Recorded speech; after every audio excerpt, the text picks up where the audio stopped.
Hey people, what's up? Thank you so much for visiting my channel. So let's start with this new book that is Think and Grow Rich by Napoleon Hill. So in this video, I'll be reading this book. If you like this video, then don't forget to like, share and subscribe. So let's get started with this. Okay, that is chapter 1, The Man Who Thought His Way into Partnership with Thomas A. Edison. Truly, thoughts are things and powerful things at that when they are mixed with definiteness of purpose, persistence, and a burning desire for their translation into riches or other material objects. A little more than 30 years ago, Edison C. Barnes discovered how true it is that men really do think and grow rich. His discovery did not come about at one sitting. It came a little by little, beginning with a burning desire to become a business associate of a great Edison. One of the chief characteristics of Barnes' desire was that it was definite. He wanted to work with Edison, not for him. Observe carefully the description of how he went about translating his desire into reality, and you will have a better understanding of the 13 principles which lead to riches. When the desire or impulse of thought first flashed into his mind, he was in no position to act upon it. Two difficulties stood in his way. He did not know Mr. Edison, and he did not have enough money to put his railroad fare to Orange, New Jersey. These difficulties were sufficient to have discouraged the majority of men from making any attempt to carry out the desire. He realized it. He had no money to begin with. He had but little education. He had no influence, but he did not have initiative, faith, and the will to win. With these intangible forces, he made himself a number one man with the greatest inventor who ever lived. Now, let us look at a different situation and study a man who had plenty of tangible evidence of riches but lost it because he stopped 3 feet short of the goal he was seeking. 3 feet from goal. One of the most common causes of failure is the habit of quitting when one is overtaken by temporary defeat.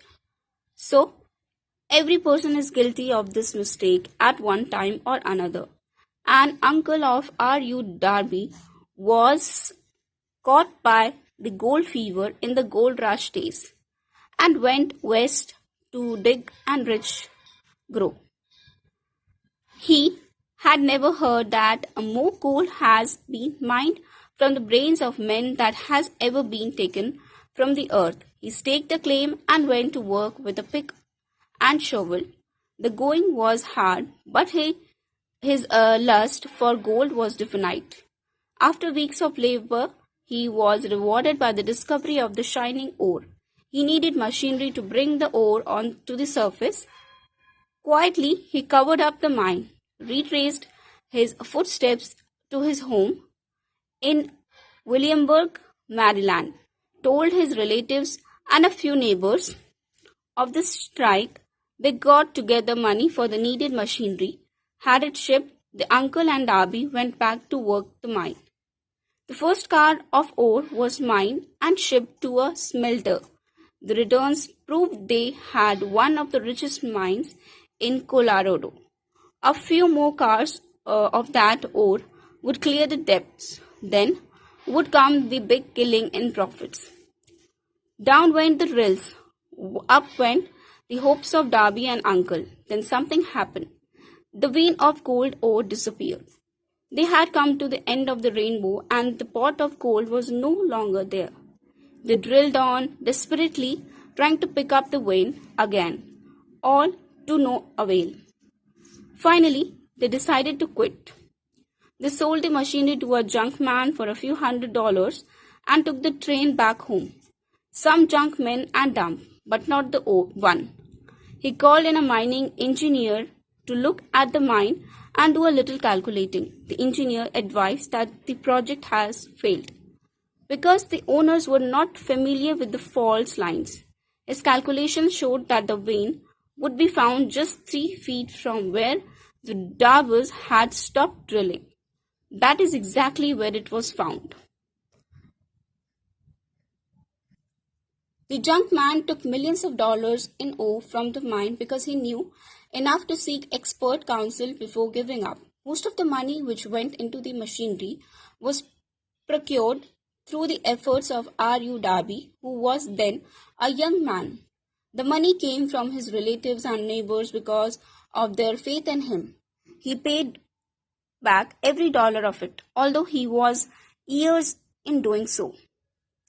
Look afterward, Mr. Darby recouped his loss many times over when he made the discovery that desire can be transmuted into gold. The discovery came after he went into the business of selling life insurance, remembering that he lost a huge fortune because he stopped 3 feet from gold. Darby profited by the experience in his chosen work by the simple method of saying to himself, I stopped 3 feet from gold, but I will never stop because men say no when I ask them to buy insurance. Darby is one of the small group of fewer than 50 men who sell more than $1 million in life insurance annually. He owes a stackability to the lesson he learned from his quitability in the gold mining business.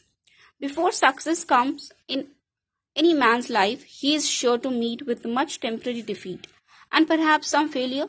When defeat overtakes a man, the easiest and most logical thing to do is quit. Then, that is exactly what the majority of men do. More than 500 of the most successful men in this country has ever known told the author their greatest success came just one step beyond the point at which defeat had overtaken them. Failure is the trickiest with a keen sense of irony and cunning. It takes great delight in tripping one when success is almost within reach. A 50-cent lesson in persistence. Shortly after Mr. Darby received the degree from the University of Hard Knocks and had decided to profit by his experience in the gold mining business, he had the good fortune to be present on an occasion that proved to him that no does not necessarily mean no. One afternoon, he was helping his uncle grind wheat in an old-fashioned mill. The uncle operated a large farm on which a number of colored sharecrop farmers lived. Quietly, the door was open, and a small colored child, the daughter of tenant, walked in and took her place near the door. The uncle looked up, saw the child, and barked at her roughly. What do you want? Meekly, the child replied, My mummy say, send her 50 cents. I'll not do it, the uncle retorted. Now you run on home. Yeah, sure, the child replied, but she did not move. The uncle went ahead with his work, so busily engaged that he did not pay enough attention to the child to observe that she did not leave. When he looked up and saw her still standing there, he yelled at her, I told you to go on home. Now go, or I'll take a switch to you. The little girl said, Yeah, sure. But she did not budge an inch. The uncle dropped a sack of grain he was about to pour into the mill hooper, picked up a barrel stave, and started toward the child with an expression on his face that indicated trouble. Darby held his breath.